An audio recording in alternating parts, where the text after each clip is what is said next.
దేవాది దేవునికి నా హృదయపూర్వక వందనాలు. ఇక్కడ సలోమక్క గారికి వందనాలు చెల్లిస్తున్నాం. పరీక్షల్లో మా అమ్మాయి మంచి మార్కులు పాస్ అయింది. అక్కగారు కూడా చాలా ప్రార్థన చేసినారు. స్కూల్ ఫస్ట్గా వచ్చింది. మంచి సీట్ రావాలని ఇంకా దేవుని వేడుకుంటున్నాము. దేవాది దేవునికి కృతజ్ఞతాస్తుతులు చెల్లించుతున్నాను. ఇటు సాక్ష్యము నేనైతే మా ఊర్లో కూడా ఎక్కడ సాక్ష్యం చెప్పలేదు. అక్కగారు సాక్ష్యం చెప్పంటుంటే నేను చెప్తున్నాను. ఇటు మాటలు దేవుడు దీవించిన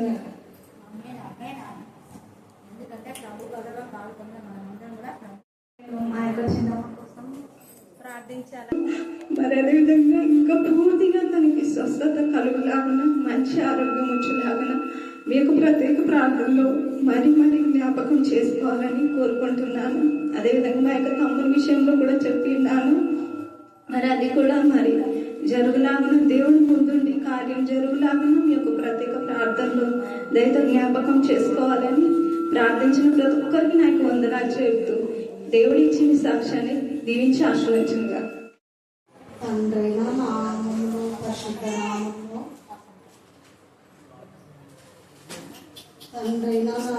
పరిశుద్ధ నామములో అక్కకు పెద్దమ్మకు మీ అందరికీ వందనాలు. నా సాక్ష్యం ఏమంటే అక్కడ షాప్ దగ్గర పూర్వాయిమకి ఆరోగ్యం బాగాలేదు.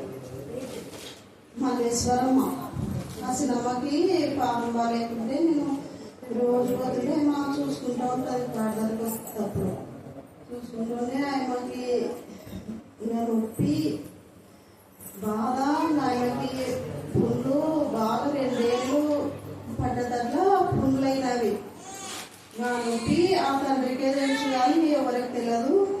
ఆయన ఏం చెప్పిందంటే నేను ఇట్లే వస్తున్న చక్కగా ప్రార్థనకి చూస్తుంటే అక్కమ్మ నిలబడమ్మా అని అంటే ఏం చిన్నమ్మ అంటే నా నొప్పులు నీకు భరించలేదమ్మా, ఎవరు చెప్పొద్దమ్మా, నేను గుళికలు వేసుకొని మింగి చావాలనుకున్నాను, ఎవరు చెప్పొద్దమ్మా, మీ తమ్ముళ్ళకి ఎవరు చెప్పొద్దు, నాకు అట్లా ఉంది నొప్పి అని అంది. అంటే నేనేమన్నాను, చిన్నమ్మ అట్లా వద్దమ్మా, జీవం గల తండ్రి జీవం ఇస్తాడు నీకు, అట్లా అవి పట్టించుకోవద్దు, ఏమి అనుకోవద్దు, నేను అట్లా కడవే ప్రార్థన చేయించుకొస్తా అంటే కొబ్బరి తీసుకుపోతావమ్మా అంటే తీసుకుపోతలే చిన్నమ్మ అంటే అంటే చెప్పొద్దమ్మా ఎవరికి, నేనైతే ఈ నొప్పులకు తక్కలేను, ఆ బాధ అసలు ఎవరికి రాకూడదులేమ్మా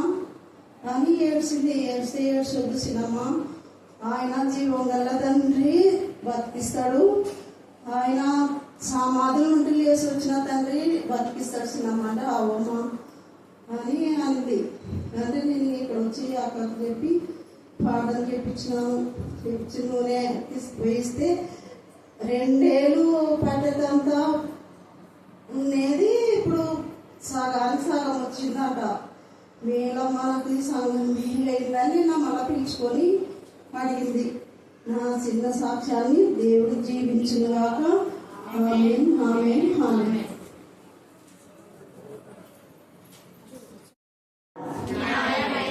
సిరి అంటే ఏమి? ధన కదా, పేరు పెట్టుకుంటారు ధనవంతురాలని సిరి అని. చాలా మంది శిరీష అని పెట్టుకుంటారు కదా. ఇక్కడ మనం చూస్తే యేసు ప్రభుల వారు ఎంత తేటగా ఇక్కడ మాట్లాడుతున్నాడు. అక్కడ గృహ నిర్వాహకత్వంలో వాడు అన్యాయంగా ఉన్నాడు. ఈ రాత్రి కాల సమయమందు దేవుడి యొక్క గృహ నిర్వాహకంలో అంటే దేవుడి యొక్క సన్నిధిలో, దేవుడి యొక్క మందిరంలో మనం న్యాయంగా ఉన్నామా, అన్యాయంగా ఉన్నామా?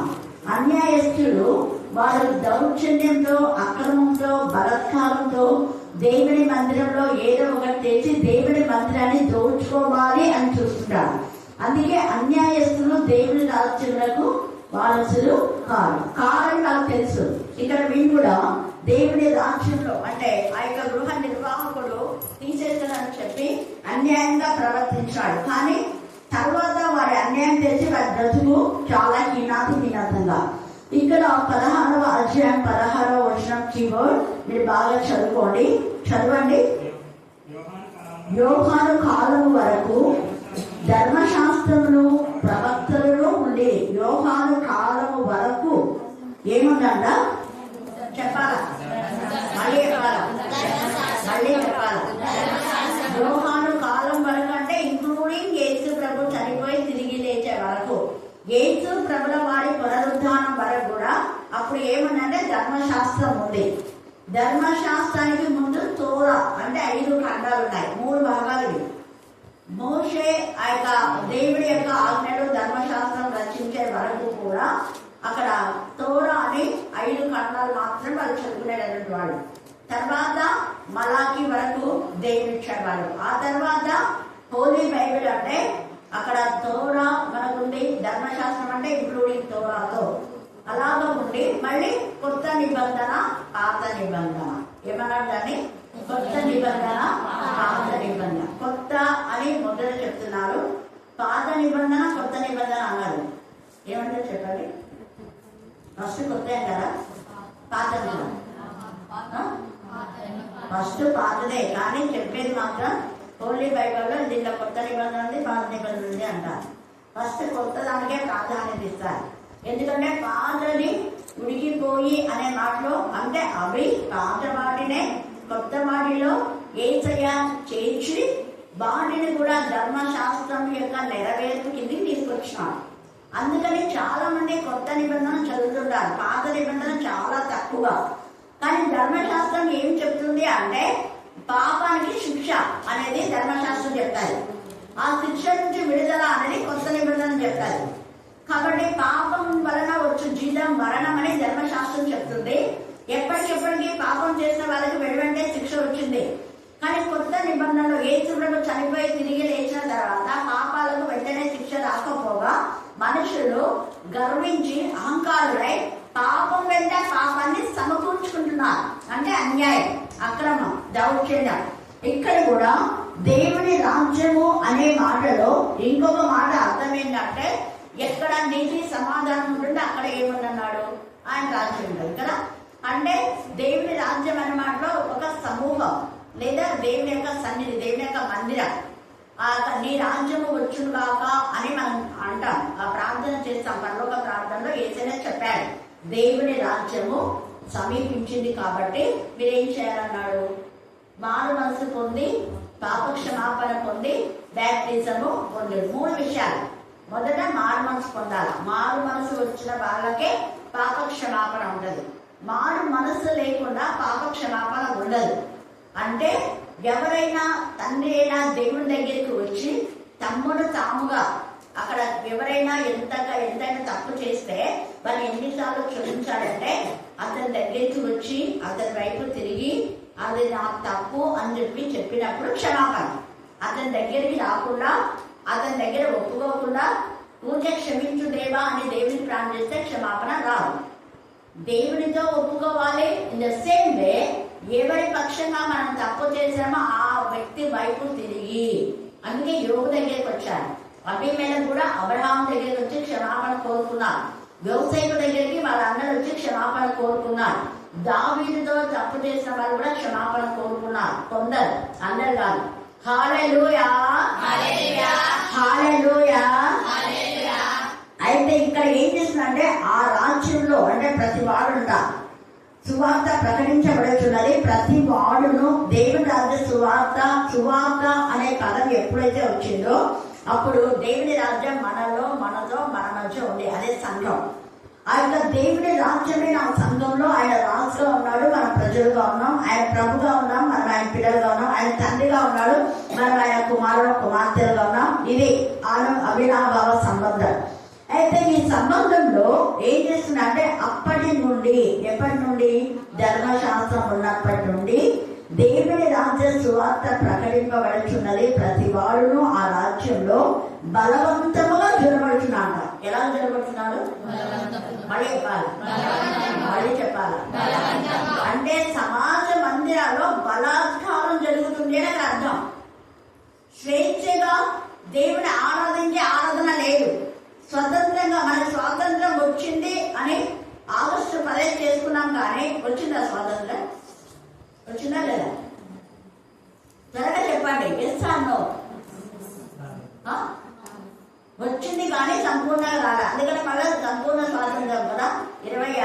జనవరి 26 మళ్ళీ కొన్ని రోజులకు సంపూర్ణ స్వాతంత్రం అని మనం చేస్తాం. 2 చేస్తాం. ఒకటి అక్కడ ఆ రోజు చేస్తాం, మళ్ళీ తర్వాత గణతంత్ర స్వాతంత్ర దినోత్సవం అంటాం. హల్లెలూయా. అలాగనే దేవుడు సంపూర్ణత, దేవుడు మనకు పరిపూర్ణమైన స్వాతంత్రం ఇచ్చినా కూడా స్వాతంత్రంగా దేవుని నామాన్ని గణపరచకుండా బలత్కారులు వచ్చి మేమే ఆరాధన చేయాలి, మేమే ప్రార్థన చేయాలి, మేమే వాక్యం చెప్పాలి, మీరంతా తొత్తులు అన్నట్టు చెప్తుంటారు. అది బలత్కారం అంటే. దేవుని మందిరాల్లో బలత్కారం జరగకూడదు. దేవుని మందిరాల్లో అందరూ దేవుని ఏకంగా ఆరాధించాలని దేవుని యొక్క అభిలాష, ఆకాంక్ష, తపన, తృష్ణ. అందుకనే ధర్మశాస్త్రం వరకు కేవలము ఈ యొక్క శాస్త్రులు, పరిచయులు, ప్రధాన యాజకులు వీళ్ళకు మాత్రమే సమాజ మందిరంలో పెద్ద పెద్ద పీఠాలు వేసి వాళ్ళకు మాత్రమే అధికారం, ఆదిత్యం ఇస్తుంటారు. ఎవరైనా జ్ఞానవంతుడు మంచిగా జ్ఞానాత్మతో నింపబడి నేను దేవుడి వాక్యం ప్రకటిస్తానంటే హేళన చేస్తారు. యేసు ప్రభు లాగా అప్పటి నుంచి యేసు ప్రభు లాగా ఎవరైతే అక్కడ భోజనం చేస్తున్న వాళ్ళందరూ కూడా గద్దించే వాళ్ళు, తిట్టేవాళ్ళు. పౌలు కూడా సమాజ మందిరం నుంచి తోసేశారు. పేతురు, యోహాను కొంతమంది సమాజ మందిరంలోకి వెళ్ళారు. ఆ తర్వాత వాళ్ళు ఇంటింట రొట్టె విరుచుటయందు మరి తర్వాత ప్రార్థన చేయడంతో సహవాసం అంతా ఎలా ఉన్నాడ ఏడాది సేవక. హల్లెలూయా. హల్లెలూయా. ఆ 3 గంటల సమయంలో ఈ దౌర్జన్యం ఇవన్నీ ఉంటుందని ఆ సమయంలో పోయి దేవుడి మందిరంలో వెళ్ళి ఆయా సమయాల్లో ప్రార్థన చేసుకొని వచ్చేవాడు. అలాగని మందిరాన్ని విడిచిపెట్టడం కాదు, ప్రార్థన. అది ప్రార్థన మందిరం కాబట్టి సర్లే మేము ఇక్కడ బోధించాం కానీ ప్రార్థన చేసుకొని అని వాళ్ళు అక్కడ ప్రార్థన చేసుకొని వెళ్ళేటటువంటి ఆ ఉద్దేశం అక్కడ ఉంది. అందుకనే బలవంతంగా ఇక్కడ ఆ వాక్యంలో జ్వరపడుతున్నారు. అలాగనే బలవంతంగా చాలా మంది క్రైస్తవులను ఇప్పుడు ఏం చేస్తున్నారంటే అన్ని జనులుగా చేస్తున్నారు. అంటే అన్ని జనులు అనడం కంటే అన్ని జనులు అంటే అన్ని శాఖల వాళ్ళు అందులో మిగిలి ఉంటారు. 3 మాత్రమే ప్రధానమైన విధానంగా ఉంటాయి ప్రపంచమంతట్లో: క్రైస్తవ, ముస్లిం, హిందూ కదా. 3 తెగలు. ఈ 3 తెగల్లో హిందూ అనే తెగలలో అనేక మంది హిందువులు ఏ మతం, ఏ జాతి, ఏ కులమైనా ప్రభువు నమ్మి వారు అన్ని జనులు దేవుని ఎంతగానో గమనిస్తున్నారు, మహిమపరుస్తున్నారు, భయపడుతున్నారు, లోపడుతున్నారు. అన్ని జనులు కాకుండా హరిజనులు అంటున్నారు. హరి అంటే హరిపుత్రుడు. హరిజనులు అంటే ఎవరు చెప్పండి? మళ్ళీ కాలం. మీకు తెలుసా హరిజనులు అంటే మీనింగ్? తెలీదా? మీరు అడిగి అనుకోండి. హరిజనులు అంటే హరిపుత్రుడు. ఎవరి హరిజనులు అంటే మీ యొక్క భాషలో, పరిభాషలో చాలా మంది చెప్తుంటారు. ఎవరు చెప్పండి? తెలుసు మీకు? తెలుసా? చెప్పుకున్నారు. 2 అక్షరాలు 3 అక్షరాలు అంటారు. ఇప్పుడు అర్థమైందా? 2 అక్షరాలు అంటే మాలా కరెక్ట్ చెప్పింది.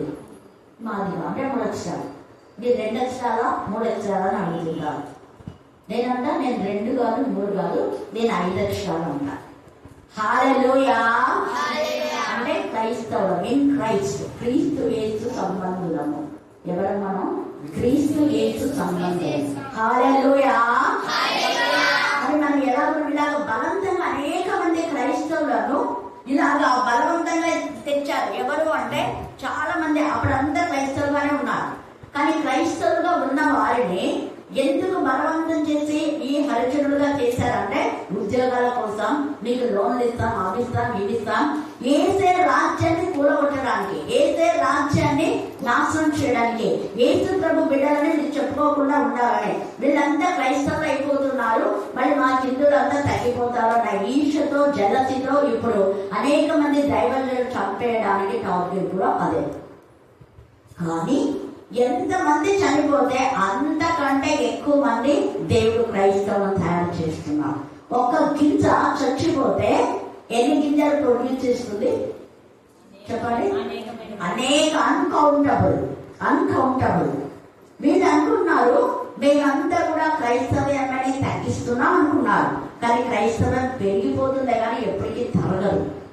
అయితే బలవంతంగా మీరు చేసే ఈ అక్రమంగా దేవుని మందిరాల్లో చేరి మేము పాటలు పాడతాం, మేము అవి చేస్తాం, ఇవి చేస్తాం అంటారు. కానీ ఆమోసు 8:12 చూడండి.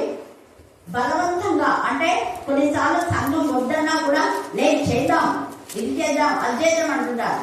నీతి నిజాయితీగా ఉండడం చేయరు. ఇప్పుడు 101వ కీర్తనలో చాలా అంశాలు ఉన్నాయి. అవి కంటతో చేయండి, అప్పుడు మీకు అర్థమైపోతుంది. 8వ అధ్యాయము 12వ వచనం. యెహోవా మాట వెదురుగా ఈ సముద్రం నుంచి ఆ సముద్రం వరకు వెళ్తారంట. తర్వాత ఆమోసులో ఏమంటారు, మీరు పాడే పాటంతా నాకు అసహ్యం అంటారు. ఆ పైన మీరు తర్వాత చదువుకోండి.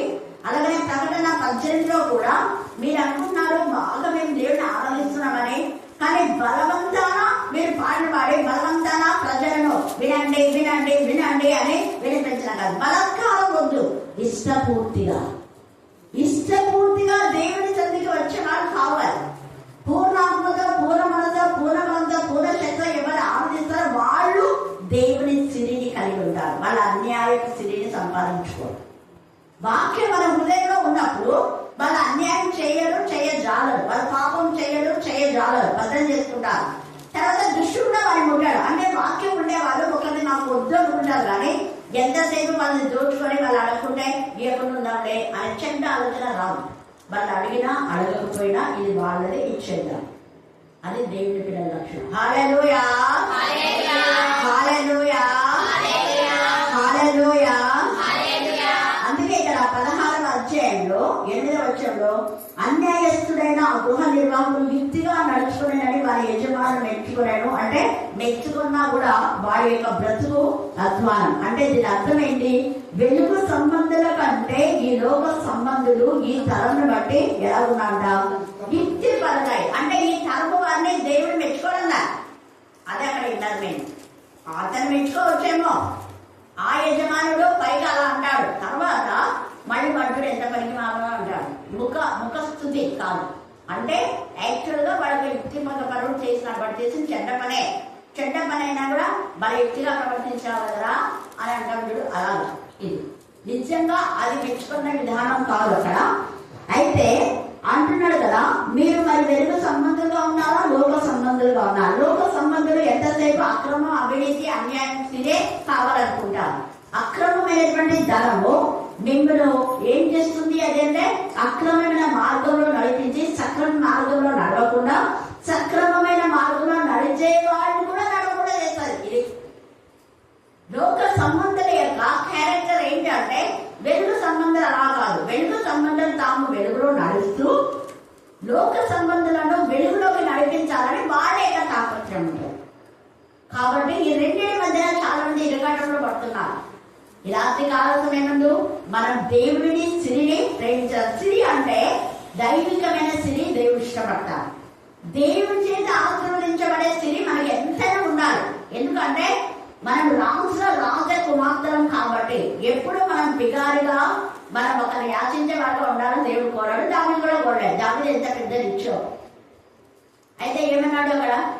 దావీదు కానివ్వండి, లెవీయులు కానివ్వండి, వీళ్ళంతా కూడా ఆగురు కదా, వీళ్ళందరూ ఇంక్లూడింగ్ సొలొమోను కూడా ఇదంతా పెద్దమే అన్నాడు. అంత సంపాదించాడు, కానీ పెద్దమన్నాడు. పెద్దము అనే మాట అర్థమైంది అంటే తగినంత ఉంటే చాలా కదా. ఊరికే అనవసరంగా సంపాదిస్తే ఇదంతా జ్ఞానవంతులు తీసుకున్నావు, అజ్ఞానం తీసుకున్నావు అలా అనకుండా జ్ఞానవంతులకు దాన్ని సొంతం చేసేస్తే బాగుంటుంది కదా. అందుకే చనిపోయే ముందే మనం ఎదురు చేసుకోవాలి. చనిపోయిన తర్వాత ఎవరో దీన్ని పాడు చేసే విధానంలో చేయకూడదు. మీ ఇంటి ప్రాపర్టీ కూడా మీరు బ్రతికి ఉన్నప్పుడే మీ పిల్లలకు గొడవలు పెట్టుందండి. ముందుగానే వాళ్ళకి ఏర్పాటు చేయండి ఏది ఏమి అనేది. అలా చేస్తే గొడవలు రావు. అలా చేయకుండా చనిపోతారు, తర్వాత కొట్టుకొని వస్తున్నారు పిల్లలు. అలా కాదు, అన్యాయంగా ఒకరిని ఆక్రమించుకోవాలని కూడా చూస్తూ ఉంటారు. జ్యేష్ఠులు కాని వాళ్ళు, చిన్నలు ఉండేవాళ్ళు, మేము ఇంట్లోనే ఉన్నాం, మాదే ఇల్లు, నువ్వు దేశాన్ని బదాలి, కానీ ఇక్కడ స్వాస్థ్యం లేదు బా, ఇలాగ ఏదేదో అవన్నీ అనకుండా వాళ్ళు ఉన్నా లేకపోయినా న్యాయంగా ఏదో ఉండి ఉన్నారు కదా, కొంచెం ఎక్కువ. అంతేగా లేదని పూర్తిగా వారిని ఇవ్వకుండా కాదు, అదంతా అన్యాయం అవుతుంది. అన్యాయపు స్త్రీ అందుకని అంటాడు. కాబట్టి మీరు అన్యాయపు స్త్రీ విషయంలో నమ్మకంగా ఉండాలి ఎలా అనే మాట అర్థం ఏంటంటే, అన్యాయమైనది నీ దగ్గర ఉంటే నమ్మకంగా న్యాయంగా ఎవరికి చెందిన వాళ్ళకి ఇచ్చేసేయని ఇక్కడ అర్థం. ఇది అర్థం. అది నీ దగ్గర అన్యాయంగా ఏదో చూసుకో. న్యాయంగా మనం ఒక ఒప్పందం, ఒక మాట ఇచ్చిందాం ఒకటి ఏదన్నా, ఆ మాటని మనం నెరవేరుస్తున్నామా? దేవునికి ఇచ్చే సమయం దేవునికి ఇస్తున్నామా? ఇతరులకు ఇవ్వవలసింది ఇతరులకు ఇస్తున్నామా? ఇందాక మేలు చేయడం నీ చేతున్నప్పుడు దాన్ని పొందుదైన వాళ్ళకి ఏం చేయాలా? ఇవ్వాలి. ఇవ్వకుండా దాన్ని దాచుకోవడం, దోచుకోవడం కాదు. అది అది అన్యాయం అంటారు. అన్యాయం అనే దాంట్లో చాలా ఉన్నాయి. లంచం అన్యాయమే. ఒకరికి రావాల్సిన ఉద్యోగం అన్యాయంగా వేరే వాళ్ళు డబ్బిచ్చి కొనుక్కొని తీసుకున్న వాళ్ళు కూడా ఉన్నారు. పేరు చెప్తే భయంకరం. కానీ వాళ్ళు ఒకవేళ మళ్ళీ వచ్చి ఇది మాది అన్యాయంగా తీసుకున్నట్టు వాళ్ళ ఉద్యోగం ఉండుతుంది. అన్యాయంగా సర్టిఫికేట్ సంపాదించడం అన్యాయపేగా ఇది ఎప్పటికీ కూడా అది వర్కౌట్ కాదు. ఎప్పుడో ఒకసారి నాశనానికే అది దారి తీస్తుంది అని గుర్తించి తర్వాత న్యాయమైన పద్ధతిని వాక్యంలో ఉంది. న్యాయము, కనికరము, విశ్వాసము విడిచిపెట్టొద్దండి. దేవుడు మీ కష్టాలను తీర్చాలన్న నమ్మకం మీకుంటే మీ డబ్బును అక్రమమైన విధానంలో వడ్డీకి వడ్డీ 2 రూపాయలు, 3 రూపాయలు, 5 రూపాయలు ఒక అనేది అంట. నాకు ఆ డబ్బులు అవసరమమ్మా, 2 రూపాయలు వడ్డీ ఇస్తారే నాకు ఇవ్వు అంటే లేదు లేదు ఇక్కడ 5 రూపాయలు నడుస్తుంది అంట. నడుస్తుంది అంట. ఏం నడుస్తుంది అంట? ఇక్కడ 5 రూపాయలు నడుస్తుంది. ఆ వాళ్ళు ఎవరు తెలుసా? మరి వాక్యం చెప్తారు, పాడతారు, ఓ మేము ఎంత ప్రార్థన చేస్తాం అనే వాళ్ళే. వాక్యం తెలియని వాళ్ళు కాదు నేను మాట్లాడేది, తెలిసిన వాళ్ళే. అందుకే దేవుడు అంటాడు న్యాయము. న్యాయం నువ్వు బ్యాంకులో తీసుకుంటావు కదా, దానికంటే కొంచెం కావాలంటే తీసుకో, కానీ అన్యాయంగా తీసుకోండి. ఇందాక మోసనే చెప్పిన ఈ అన్యాయం అంటే ఇంకా చాలా వస్తాయి. అన్యాయంగా ఒకరి చేతితో అపహరింపడం, తీసుకొని కొన్ని రోజులు ఇద్దరు అడ్డే పెట్టుకొని అలాంటి రోజు నేను అది ఇచ్చింది కదంటే లేదు అప్పుడే ఇచ్చింది కదా, అదే అన్యాయం అంటే. చాలా మంది చేస్తున్నారు ఇట్లా. తర్వాత ఇంకా చాలా ఉన్నాయి. అన్యాయం అనేది ఇంకా ఏంటంటే పొలాల దగ్గర ఆ యొక్క గట్లు ఏమో ఉంటాయి కదా, పొలానికి బౌండరీస్ ఉంటాయి. దాన్ని మీరు ఏమంటున్నారు? గినాల ఏదో అదే దానిని ఏం చేస్తారు తెలుసా? మీరు అదే ఇప్పుడు అఖిల్ ఉన్నాడు, అఖిల్ లేడు అని చెప్పేసి కొంచెం జరుపుకుంటారు అంతా. అది ఏమంటుంది దాంట్లోనే పాలన ఏమిటన చేస్తున్నారు. అది పొరపాటున ఎక్కడైనా అలా చేసింది తెలుసుకొని ఏమంటే గట్టు జరుగుతుంది అడుగుతున్నా కాలంలో కొలుసుకొని వాడు వచ్చి కొలుసేది లేదు, పిడి కొలుసుకునేది లేదు. అట్లనే ఉంది. అడుగుతున్నాడు మూగాడ మురుగ ఉందని ఇట్లా అండి అనమంటే అంటారు. అంటే కానీ అప్పటికే చనిపోతాడు. అట్నే తర్వాత కొలిస్తే 25 ఎకరా అక్కడ వస్తారు. చాలా మంది ఇలాగ ప్లేసుల్లో కూడా వాళ్ళని జరిపి ఆ యొక్క అవి కట్టింటారు. ఏంటి పునాదులు లేనప్పుడు ఇవన్నీ అన్యాయం. దేవుడు చూస్తుంటాడు. నువ్వు చేసే ప్రతి పని దేవునికి తెలుస్తుంది. దేవుడు చూసి అన్యాయంగా నువ్వేం తీసుకుంటే అది నీ దగ్గర నుంచి ఖచ్చితంగా పోతుంది. ఎంత పోతా అంత పోతుంది, ఇంకా ఎక్కువనే పోతుంది. నువ్వు చేసిన 10 రూపాయలు వాళ్ళ దగ్గర లాక్కున్నావు అంటే నీకు 100 రూపాయలు కట్. అందుకే అన్యాయపు యొక్క సిరి విషయంలో మనం ఎలాగ నమ్మకంగా అంటే నమ్మకంగా ఉండి ఇది అన్యాయం, ఇది న్యాయం అని న్యాయంగా ప్రవర్తించండి అన్నది ఇక్కడ పరిశుద్ధాత్మ దేవుని యొక్క ఉద్దేశం. అలాగే మనం ఎప్పుడైతే న్యాయంగా ఉంటామో అప్పుడు దేవుడు ఏం చేస్తాడా? సత్యమైన ధనం ఇస్తాడు. ఏమి ఇస్తాడు చెప్పండి? మళ్ళీ చెప్పాలి. సత్యమైన ధనము అంటే అది అన్యాయం కాదే, అబద్ధం కానిది, అది అక్రమం కాదే, అది బలవంతంగా దోచుకోండి, అది కష్టపడి దేవుడి. సత్యం అంటే దేవుడి ద్వారా వచ్చిన ఆశీర్వాదం అని అర్థం. మరి దేవుడి ద్వారా సత్యమైన ధనం పొందిన వాళ్ళు కొంతమంది ఉన్నారు. ధనవంతులు. ధనమంతా చెడ్డది కాదు, ధనమంతా పాపం కాదు. అక్కడ సిరికిని దేవుడికి మీరు దాసులు కాలేరు అంటే అన్యాయపు సిరి అనేది అక్కడ అర్థం. ఇంక్లూడింగ్ న్యాయమైన సిరిలో ఉండొచ్చు. మరి న్యాయమైన సిరి సంపాదించిన వాళ్ళు ఎవరు చెప్పండి త్వరగా? న్యాయమైన సిరి ఎవరికి లేదా? ఏమి? అబ్రహాము ఎంటే అంటే వచ్చినాడు. అక్కడ ఆదికాండం మనం 12వ అధ్యాయంలో చూస్తే నీవు నీ ఇంటి వారిని అన్నాడు, నీ దేశంను నీ ఇంటి వారిని నీ స్వజనులు విడిచి నేను చూపించేదానికి వెళ్ళన్నాడు. చూపించేదంటే అది అక్కడ సమృద్ధి ఉందో లేదో ఏదన్నా కానీ అక్కడికే వెళ్ళాం. అక్కడికి వెళ్ళినప్పుడు దేవుడు ఎంత ఇదిగా ఒట్టి చేతులతో వెళ్ళినటువంటి దావీదును దేవుడు బహుగా ఆశీర్వదించాడు. హల్లెలూయా, హల్లెలూయా, హల్లెలూయా.